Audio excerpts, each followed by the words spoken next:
예배당처럼 오늘 우리의 예배가 은혜의 주님이시며 생명의 주님이신 우리 주께 영광이 되기를 간절히 원합니다.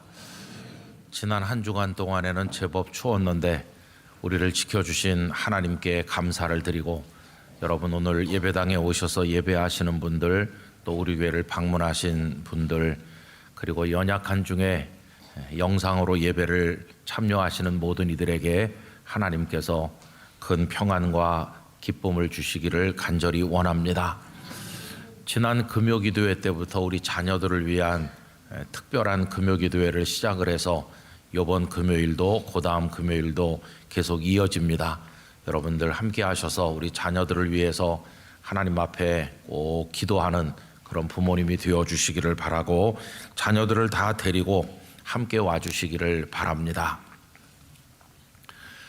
중학교, 고등학교 다닐 때 학교에 가도 또 교회에서도 아주 많이 들은 말이 있는데 보이스 비 앰비셔스라는 말이었습니다.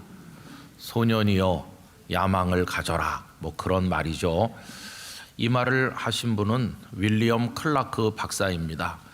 이분은 미국에서 매사추세츠 대학의 총장을 역임하신 이후에 1876년 7월 달 일본에서는 학위를 수여하는 최초의 학교인 삿포로 농학교에 교두로 부임하였습니다. 이 교두라는 말은 요즘에 쓰지 않는 말인데 아마 뭐 학장쯤 된다고 생각하시면 될 것 같습니다. 그런데 이분이 오래 계시지 아니하고 그 이듬해 한 7, 8개월 후에 떠나게 되셨는데, 떠날 때 전송하기 위해 나온 학생들에게 남긴 말씀이 바로 이 말씀이라고 전해집니다. 이 말을 보통 야망을 품으라고 번역을 하다 보니까 조금은 오해가 될 수도 있습니다. 왜 그러냐 하면 우리말에서 야망 그러면은 약간은 부정적인 의미가 들어있는 것으로 사용하기 때문입니다. 수단도 방법도 가리지 않고 자기가 원하는 욕망을 향해 달려가는 사람을 보고 흔히들 저 사람 야망 있어 이렇게 말하지 않습니까? 아닌 게 아니라 그 앰비셔스라고 하는 이 단어가 어디서 왔느냐 하면 MBTO라고 하는 라틴어에서 온 겁니다. 거의 비슷하죠. 근데 이 MBTO라고 하는 라틴어는 사방으로 돌아다닌다, 그런 뜻입니다. 사방으로 돌아다니는 이유가 뭘까요? 그 당시 로마에 공직자가 되기를 원하는 사람들이 사방으로 사람들을 만나러 다니면서 나를 지지해 주시오, 나에게 응원을 보내주시오, 이렇게 하면서 다녔는데 정치적 야망이 느껴지는 단어였죠. 요즘식으로 말하면 선거 유세에 해당된다고도 생각할 수 있겠습니다. 그러다 보니까 이게 야망으로 번역될 수도 있겠다 하는 생각이 듭니다. 자, 그러면 이 윌리엄 클라크 박사가 학생들의 가슴 속에 야망의 불을 붙인 것일까요? 여러분, 그런 건 아닙니다. 이분은 농학자요 수학자로 다재다능했던 분인데 뜻밖에도 신학을 많이 공부하신 분이기도 합니다. 이 학교에 부임해서 학생들에게 얼마나 복음을 열심히 전했는지, 그러면서 심지어 신앙 서양문을 내도록 하기까지 했다고 합니다. 확인될 수는 없는 얘기인데 전해지는 얘기 중에는 왜 이분이 더 오래 머물지 않았느냐 하면은 너무 지나쳐 보일 정도로 신앙을 강조하니까 믿음을 이해하지 못하던 일본 사회가 그를 거부했기 때문이라고도 전해지기도 합니다. 그래서 그 보이스 비 앰비셔스 곧 뒤에 뭔가 생략된 말이 있다는 설도 있어요. 그 뒤에 알려지지 않은 채 생략됐다고 전해지는 얘기는 in Christ, for Christ, 이게 있었다는 겁니다. 예수 그리스도 안에서 그리스도를 위한 야망을 품으라, 그렇게 말했다는 설도 있는 것이죠. 어쨌든 이 삿포로 농학교는 삿포로 대학교로 발전을 했고, 그리고 노벨상 수상자를 여러 사람 배출한 일본의 명문 대학 중에 하나가 되었습니다. 그리고 그런 감화가 있어서 그런지 유명한 기독교인들이 많이 그 학교에서 배출이 되었는데, 예를 들면 일본이 세계에 자랑하는 기독교인 우찌무라 간조 같은 이도 그 학교에서 공부했던 인물이죠. 여러분 그렇습니다. 우리 기독교인들이 이 땅에 살아가는 동안에 어떤 목적 의식도 없이 열정도 없이 그저 시간이나 흘려보내며 사는 것은 하나님 앞에 죄일 것입니다. 우리에게 주어진 짧은 인생이지만 어떤 목표를 가지고, 다시 말하면 꿈이나 비전 같은 걸 가지고 달려가는 거, 그게 우리에게 꼭 필요하다는 것입니다. 저는 그런 의미에서 영락교회나 영락교회에서 신앙생활 하시는 성도 한 분 한 분이 하나님 앞에서 인생을 사시는 동안 큰 일들을 많이 하시게 되기를 바랍니다. 그럼 큰 일을 하기 위한 비결은 도대체 뭘까요? 우리는 읽은 본문을 통해서 큰 일과 마주했던 한 여인을 만나게 되는데 다름 아닌 예수님의 어머니 마리아입니다. 지금까지 수많은 여성이 살았었고 지금도 전 세계 절반은 80억 중에 40여 억의 사람은 여성일 텐데 그 모든 여성 중에서 가장 유명한 여성이 마리아입니다. 마리아보다 더 널리 알려진 여성은 없을 것입니다. 그 어떤 영화배우도 그 어떤 권력가의 아내도 어머니도 그보다 더 유명하지는 않을 것입니다. 여러분, 대개 여성들은 그동안 어떻게 알려졌느냐 하면 요즘은 자기 활동과 사역을 통해 알려지지만 예전에 전통사회에서는 누구의 어머니로 알려지는 경우가 많이 있었습니다. 훌륭한 이가 있으면 그 옆에 한 노인이 계실 때 이 어르신이 이분의 어머니입니다. 그러면 모두가 다 벌떡 일어나서 경의를 표했어요. 이렇게 훌륭한 분이 아드님이십니까? 그래서 그 어머니는 아들과 연결된 관계 속에서 영광을 얻는 것이죠. 여러분, 이런 식으로 표현한다고 했을 때 누구누구의 어머니라고 불릴 때 여러분, 마리아는 최고의 영광을 얻은 분이죠.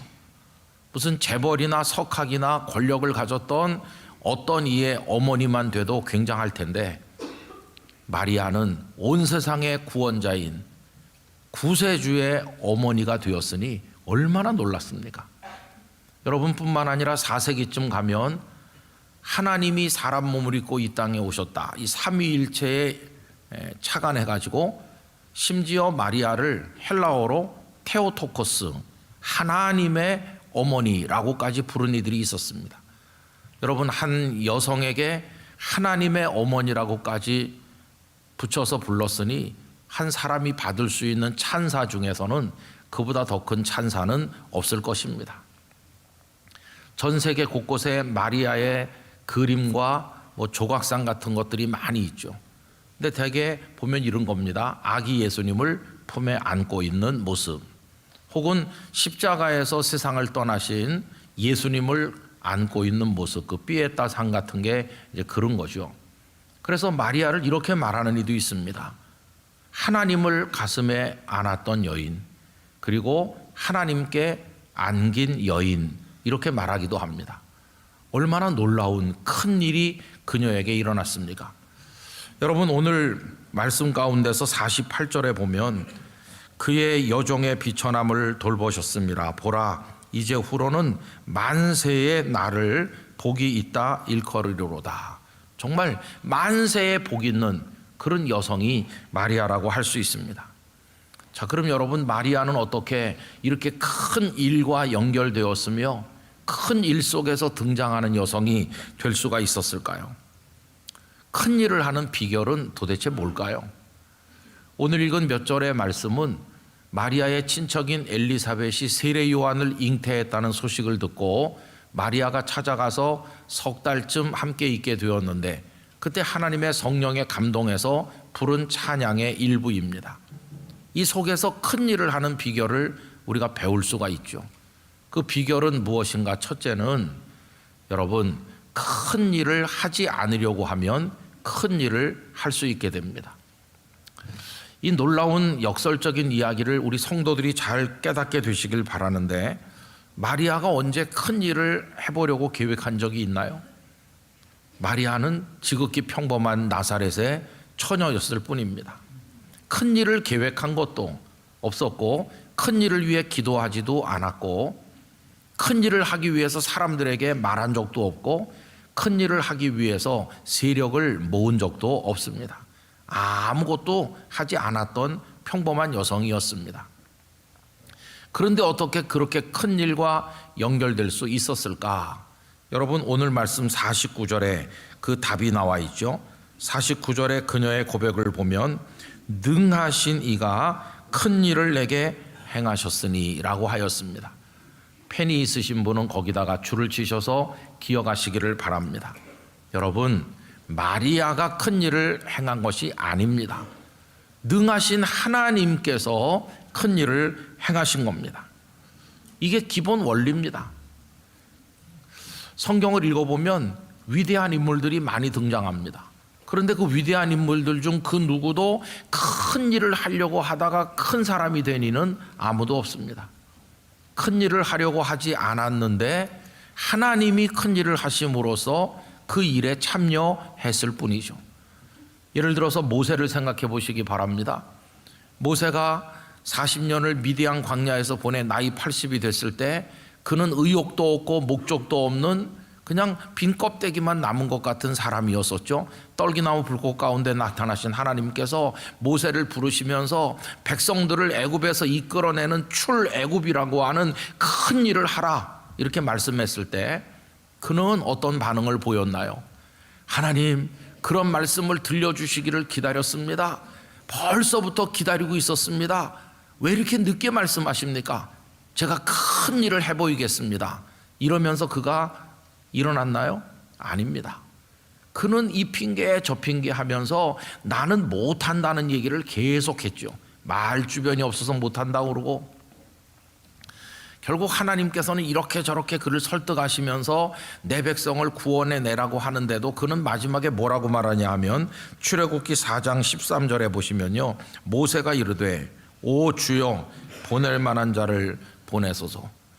여러 가지로 보여주셨어요. 지팡이로 보여주시고 여러 가지 증거로 보여주시고 말 잘하는 내 형 아론이 있지 않느냐, 그렇게 하는데도 오 주여 보낼 만한 자를 보내소서. 이거 우리가 그냥 이렇게 읽으니까 그렇지 사실 아마 이런 겁니다. 아니 안 간다는데 왜 그래요? 응? 못 한다는데 왜 그러시는 거예요? 막 이런 겁니다. 그래서 이번에는 하나님이 화가 많이 나셨어요. 그 다음에 보면 하나님께서 화가 나셨다고 그랬어요. 그럼 모세는 어떻게 됐나요? 그래서 아무 일도 안 했나요? 아닙니다. 안 한다 못 한다 하는데 구약 성경에서 가장 큰 일을 한 사람이 됐어요. 이게 역설 아닙니까? 큰 일을 하지 않으려고 하는데 큰 일을 하게 됐어요. 여러분, 다윗도 똑같습니다. 시편 131편 1절에 보면 여호와여 내 마음이 교만하지 아니하고 내 눈이 오만하지 아니하오며, 그 다음에 뭐라고 했나요? 내가 큰 일과 감당하지 못할 놀라운 일을 하려고 힘쓰지 아니하나이다. 그는 왕이 될 생각 그런 거 해본 적이 없어요. 나는 왕이 되겠어, 왕이 되기 위해서 노력하겠어, 사람들에게 말하거나 사람을 모아서 뭐 군사훈련을 하거나 그런 거 한 번도 없어요. 그냥 베들레헴의 목동일 뿐이었어요. 그런데 나중에는 도탄에 빠진 백성들을 건져서 이스라엘 역사에 전무후무한 전성기를 이루는 큰 일을 하는 왕이 되었어요. 어떻게 그게 이루어졌을까? 하나님이 하신 것입니다. 하나님의 영이 그 위에 머물렀어요. 어느 날 사무엘이 와서 기름을 붓는 그날 다윗에게 하나님의 영이 임했습니다. 여러분, 골리앗을 이긴 것도 그래요. 아버지가 어느 날 지금 전쟁이 벌어져서 네 형들이 나가 있으니까 잘 있는지 가서 보고 오너라. 그래서 심부름 간 겁니다. 거기 가면서 오늘 내가 적장을 죽여서 이름을 날리리라, 내가 오늘 큰 일을 하겠다.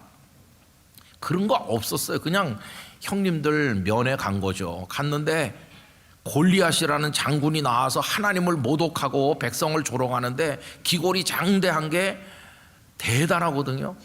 아마 그는 그런 장수가 있는지도 몰랐을 거예요. 그런데 그 속에 있었던 하나님의 영으로 인해 거룩한 분노가 그를 사로잡을 때 그는 물매를 날려서 골리앗을 이겼을 뿐이지 큰 일을 하려고 계획한 게 아니었어요. 여러분, 왕이 되는 것도 그렇습니다. 나는 왕이 되겠다고 노력한 적이 없다고 그랬잖아요. 오히려 왕이 되기 유리한 상황이 아니라 불리한 상황이 됐어요. 나중에는 사울 왕이 그를 집요하게 죽이려고 했기 때문에 숨고 도망가고를 수년 동안 반복했고 언제나 칼날이 목을 겨누는 가운데 그렇게 살았던 사람이에요. 마지막에는 적국인 블레셋에다가 생명을 맡겨야 될 정도로 희망 없는 지경에까지 몰렸던 인물이 다윗이에요. 어떻게 왕이 될 수 있겠습니까? 되려고 하지도 않았고 될 수도 없는 상황에 있었는데 나중에 보니 사울왕의 털끝 하나를 그가 건드리지 않았음에도 하나님께서 큰 일을 행하시니 12지파의 왕이 되었고 이스라엘을 일으켜 세우는 큰 일을 하게 된 것이었어요. 여러분, 큰 일 하기를 정말 원하신다면 큰 일 하려는 마음을 버려야 되고 큰 일을 하지 않으려고 하면 오히려 큰 일을 하게 된다고 하는 이 역설을 믿음 안에서 깨닫게 되시기를 바랍니다. 하나님이 큰 일을 하시는 것이고 우리는 그냥 거기 참여할 뿐인 것이에요. 우리를 순종함으로 맡길 뿐이에요. 마리아가 그랬어요. 천사 가브리엘 와서 내가 아들을 낳을 거라고 했을 때 얼마나 충격받았습니까? 나는 남자를 모르는 여인인데 어떻게 이런 일이 있을 수 있습니까? 하나님의 성령이 너를 덮으실 것이고 나실 분은 하나님의 아들이 되실 것이다. 그랬을 때 이 마리아는요, 내가 그럼 큰일 한번 해볼까요? 이렇게 한 게 아니라 그냥 자신의 인생을 맡겼어요. 누가복음 1장 38절 마리아가 이르되 주의 여종이오니 말씀대로 내게 이루어지이다 하매 천사가 떠나가니라. 이렇게 순종하여 맡겼을 뿐이에요. 여러분, 그저 하나님의 손길에 우리를 맡기길 원합니다. 순종하길 원합니다. 하나님이 이루어 가시는 큰 일에 우리에게 손 내미실 때 그저 나를 맡길 뿐이지 그 이상도 그 이하도 아니에요. 사실 생각해 보면 인생이 이 땅에 태어나서 사는 동안 그 위대하신 하나님을 아버지라고 부르는 거, 이거 위대한 일이고 그분과 연결되는 거, 그분이 손 내미실 때 그 손을 붙드는 거, 그분 안에서 우리 인생을 살아가게 되는 거, 그 자체가 놀랍고 큰 일이 아니겠습니까? 우리 스스로 큰 일을 할 수도 없고 하려고 하지도 않지만 크신 하나님께서 큰 일을 하실 때 거기 연결되는 그런 사람으로 우리가 살아가게 되기를 간절히 바라는 것입니다. 그러면 하나님께서는 어떤 사람에게 그 큰 일을 맡기셔서 하게 하실까 하는 것이죠. 그 답이 오늘 본문 50절이라고 생각합니다. 다 같이 읽어보실까요? 긍휼하심이 두려워하는 자에게 대대로 이루는도다. 아멘. 하나님의 손길, 하나님의 은혜, 하나님의 긍휼하심이 누구에게 임하느냐? 두려워하는 자에게 임하는 거예요. 세상을 두려워하는 연약한 사람, 마귀를 두려워하는 불안한 사람, 그리고 내가 뭐 좀 해보려고 해도 해봤자 그게 다 소용없을 거라고 생각하면서 그 마음이 위축되어 있는 두려움에 빠진 그런 이들에게 오히려 하나님은 큰 일을 하는 사람이 되도록 손을 내미시더라 하는 것입니다. 여러분, 왜 두려워할까요? 왜 앞에 나서서 좀 해보지 않을까요? 그 이유는 내가 해도 곧 무너집니다 이렇게 생각하기 때문이에요. 두려워서 못하는 거예요. 사람이 세우는 건 다 바벨탑처럼 무너지니까 그게 두렵습니다. 하나님께서 하시는 일만 영원한 줄 믿습니다. 나는 아닙니다. 그래서 두려워하는 거죠. 그런데 오히려 그런 이들에게 하나님은 손을 내밀어 주신다는 겁니다. 그런데 오늘날 보면 세상에는요, 자기가 큰 일 하겠다고 말하는 이들이 많아요. 내가 큰 일을 계획 중에 있습니다. 내가 큰 일을 이제 할 테니 한번 보세요. 내가 큰 일을 할 때 도와주세요. 이렇게 말하면서 열심히 뛰는 분들이 많이 계셔요. 그리고 또 그분들을 통해 뭐가 이렇게 되는 것 같이 보이기도 해요. 그러나 얼마 못 가서 그것이 정말 바벨탑 무너지듯 무너지는 모습들을 우리 많이 보았잖아요. 여러분, 구약 성경의 느부갓네살 왕을 아시지 않습니까?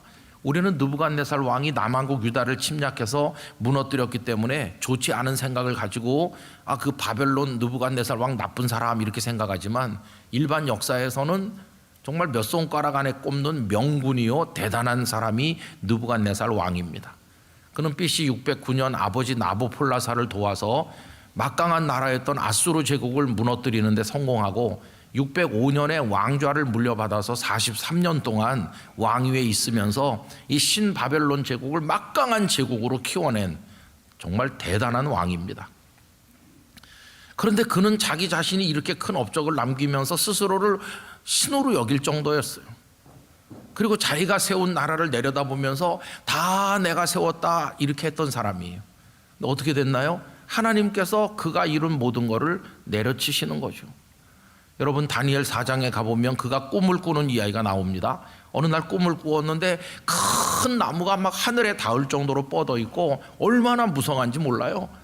흐뭇한 생각을 가지고 있는데 높으신 하늘로부터 내려온 어떤 분이 나무를 베어라, 밑둥을 쌀뚝 베니까 그냥 나가 넘어졌어요. 그 큰 나무가 볼품없게 쓰러지는 거예요.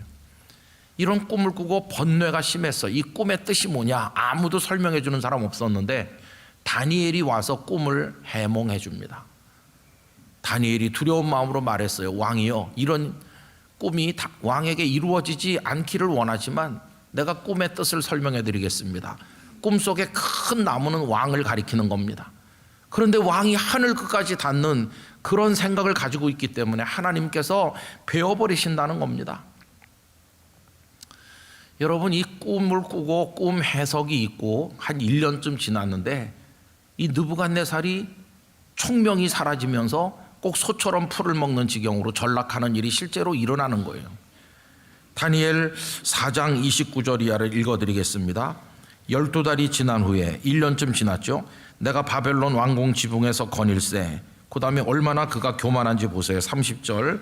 나 왕이 말하여 이르되 이 큰 바벨론은 내가 능력과 권세로 건설하여 나의 도성으로 삼고 이것으로 내 위엄의 영광을 나타낸 것이 아니냐 하였더니 다 내가 했다 이러는 거예요. 그랬더니 31절. 이 말이 아직도 나 왕의 입에 있을 때에 하늘에서 소리가 내려 이르되 느부갓네살 왕아, 네게 말하노니 나라의 왕위가 네게서 떠났느니라. 32절. 네가 사람에게서 쫓겨나서 들짐승과 함께 살면서 소처럼 풀을 먹을 것이요 이와 같이 7대를 지내서 지극히 높으시니 하나님께서 사람의 나라를 다스리시며 자기의 뜻대로 그것을 누구에게든지 주시는 줄을 알기까지 이르리라 하더라. 33절. 바로 이때 이 일이 난 느부갓네살에게 응함으로 내가 사람에게 쫓겨나서 소처럼 풀을 먹으며 몸이 하늘 이슬에 젖고 머리털이 독수리 털과 같이 자랐고 손톱은 새발톱과 같이 되었더라. 하나님이 베어버리신 거예요. 사람이 이루었다는 큰 일 그냥 무너지고 만 것이. 그러다가 나중에 총명이 그에게 돌아왔어요. 그 다음에 깨닫고 하늘 하나님을 찬송하는 겁니다. 다니엘 4장 34절. 그 기한이 참에 나 느부갓네살이 하늘을 우러러 보았더니 내 총명이 다시 내게로 돌아온지라. 이에 내가 지극히 높으신 이에게 감사하며 영생하시는 이를 찬양하고 경배하였더니 경배하였나니 그 권세는 영원한 권세요 그 나라는 대대에 이르리로다. 그리고 4장 37절. 그러므로 지금 난 느부갓네살은 하늘의 왕을 찬양하며 칭송하며 경배하노니 그의 일이 다 진실하고 그의 행하심이 의로우심으로 교만하게 행하는 자를 그가 능히 낮추심이라. 여러분, 이게 두려움인 것이에요. 우리가 큰 일을 이룬다고 해봤자 그 하나님 앞에 속절없이 무너지는 것이고 아무리 아름드리 나무 같아도 베어져서 쓰러지는 것에 불과하다. 진정으로 쓰러지지 않을 영원한 큰 일을 이루시는 분은 하나님 한 분밖에 없습니다. 하나님을 두려워하는 사람, 그런 사람에게 오히려 하나님의 손길이 임하신다 하는 것이에요. 제가 이제 영락교회 와가지고요, 교회를 아직 잘 모르니까 은퇴하신 장로님들, 또 그때 장로로 심호하시는 장로님들 댁을 다 이렇게 찾아가서 신방을 했어요. 그랬더니 장로님들께서 저한테 많은 말씀을 했어요. 목사님, 우리 교회 오셔서 잘하셨어요. 목사님이 계시는 동안에 우리 교회가 80주년을 맞이할 거예요. 그러니까 목사님 가만히 계시면 안 되고 큰 일을 많이 하셔야 돼요. 그렇게 말씀하셨어요. 이 집에 가도 큰 일 하라고 그러고 저 집에 가도 큰 일 하라고 그래서 큰 일 하다 저는 이렇게 짜부러들었어요. 어떤 장로님은 큰일이 해야 될 일이 뭡니까? 그러니까 우린 본당에 성도들이 많이 들어와야 되는데 아무리 많이 들어와도 얼마 못 앉고 다 부속실로 가야 되는 게 너무 아쉬우니까 이거는 잘 보존하고 새 예배당을 목사님이 있을 때 크게 지어야 된다고. 어디다 지어요? 지을 땅이 있나요? 목사님 그 백병원을 사든지 그 앞에 다 사야 돼요. 다 사서 크게 지어야 된다고. 목사님 있을 때 지어야 된다고. 어디서 돈을 찍어낼 수도 없고. 하여튼 큰 일을 많이 해야 된다고 그랬어요. 근데 여러분, 큰 일을 많이 하려고 하면 오히려 못하게 되고, 안 하려고 하고 못한다고 생각하면 하게 된다고 그랬잖아요. 그런데 77년, 78주년 오니까 80주년이 다가오는구나. 그래서 이제 당회에서 여러 번 얘기하고 몇 가지 과제를 정한 거예요. 우리가 하나님 앞에 영광 올려드릴 뭐가 있어야 될 텐데, 그래서 사송 영락교회를 개척해서 예배당을 짓기로 한 거예요. 그렇게 먼 데다 뭐하러 하나 그러지만 저는 하나님의 뜻이 있다고 믿습니다. 그냥 사람이 별로 안 살던 곳에 15,000세대 아파트가 들어왔는데 거기 평균 주민 연령이 33세래요. 33. 젊은 사람들만. 그래서 저는 만약에 거기 가면 평균 연령을 높이기 때문에 안 가려고 그래요. 33세. 교회가 없는 곳이에요. 거기 사송 영락교회가 들어서면 수만 명에게 복음을 전할 수 있어요. 여러분들이 기도 많이 해주시고 헌금해 주셔서 이 어려운 때 기간을 딱 지켜서 계획대로 완공됐고 추가 비용도 없이 완공됐고 정말 사고 없이 잘 지었어요. 부산 경남 일대 소문이 얼마나 나고 있는지 몰라요. 이런 개척교회도 있구나. 여러분 이번 수요일 날 거기서 사송 영락교회 창립 그리고 예배당 헌당 예배를 드리는데 전 성도가 다 가야 되지만 그럴 수 없어 대표들이 이제 가시는데 그거 다 영상 녹화해가지고 홈페이지에 올려서 보시도록 할 것이고 그리고 또 이제 그 중에 일부를 다음 주일 예배 시간에 여러분들에게 보여드려서 기쁨을 같이 하시도록 할 계획입니다. 하나님께서 전형 목사님이라고 하는 다 주의 종을 예비해 두셨다가 딱 우리에게 보내주셨죠. 저는 1년, 2년, 3년 안에 그 예배당이 꽉 찰 거라고 믿습니다. 놀라운 역사를 이루게 될 거라고 믿습니다. 그리고 이제 앞으로 우리가 하나님 주신 힘을 가지고 이것저것 해야 되는 것이죠. 어떻게 큰일 할 수 있나? 여러분, 내가 큰일 하겠다고 하면 못하는 것이에요. 우리가 뭘 손에 잡으려고 그러면 안 되고 전 우리 영락의 성도들은 오히려 하나님의 손에 붙들리시기를 바랍니다. 우리가 주체가 되는 것이 아니라 하나님께서 주체가 되시는 거고 우리는 하나님의 손길의 대상이요 객체가 되는 것뿐이에요. 스스로 크게 여기는 자는 천국을 통과할 수 없어요. 천국은 큰 자가 들어가는 곳이 아니고 소자가 작은 자가 부끄러워하면서 감격의 눈물을 흘리면서 주님의 영접을 받는 나라가 그게 천국인 것이에요. 우리 주님은 소자들의 주님이시고 소자들의 눈물의 기도를 응답하시는 분이십니다. 우리 영락의 성도들은 큰 자 이렇게 하면 안 되고 우리 다 작은 소자가 돼야 돼요. 그래서 우리가 벌떡 일어나서 우리가 큰 일 해보이겠습니다 이렇게 하는 게 아니라 그냥 엎드려서 주님의 종입니다 이렇게 하면 주님께서 큰 일을 이루실 때 우리를 들어서 써주실 줄로 믿습니다. 여기다가 이름을 붙인다면 수동적 적극성이라고 말할 수 있어요. 우리가 먼저 나서서 이렇게 하지 않지만 우리는 엎드려 있을 뿐이지만 그러나 주님께서 모세를 부르시고 다윗을 부르시고 이렇게 부르시면 열심히 충성한 것처럼 여러분 주님의 손이 우리를 붙드시면 거절하지 말고 마리아처럼 우리 송두리째 바쳐서 하나님의 뜻을 위해 충성해야 될 줄 믿습니다. 그걸 고스란히 보여주신 분이 한경직 목사님이세요. 한경직 목사님은 당신이 뭐 큰 일을 해서 세상을 놀라게 하겠다 이런 거 하신 적 없으세요. 그러나 해야 될 일들을 주께서 주시면 온몸을 아끼지 않으시고 모든 걸 쏟아부으셔서 순종하심으로 많은 일들을 감당하신 믿음의 선배가 아니십니까? 우리 영락교회에 필요한 것은 바로 그런 거라고 생각합니다. 여러분 큰 일을 이루신 하나님 여러 큰 일을 하셨지만 가장 하나님이 하신 일 중에 큰 일은 뭔지 아세요? 우리 같은 죄인을 불러서 구원하신 것입니다. 독생자를 보내주시고 천국에까지 우리를 구원하여 이끌어 가신 하나님의 구원 프로젝트야말로 가장 큰 일이에요. 이거를 이루신 하나님이시고 그 과정에 우리를 또 부르셔서 복음을 전도하게 하시고 사람들을 사랑하여 섬기라고 말씀하고 계신 것입니다. 이 큰 일을 이루신 하나님을 우리 모두 찬양하길 원합니다. 그리고 그 앞에 겸손한 소자 되기를 원합니다. 그리고 하나님이 필요하다 하실 때는 다 맡겨서 헌신하는 그런 성도와 우리 영락교회가 되기를 간절히 기원합니다.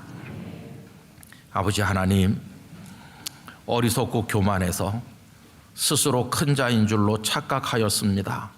큰일 해보이겠다고 큰 소리로 떠들어댄 적도 많았습니다. 저희의 부끄러움을 용서하여 주옵소서.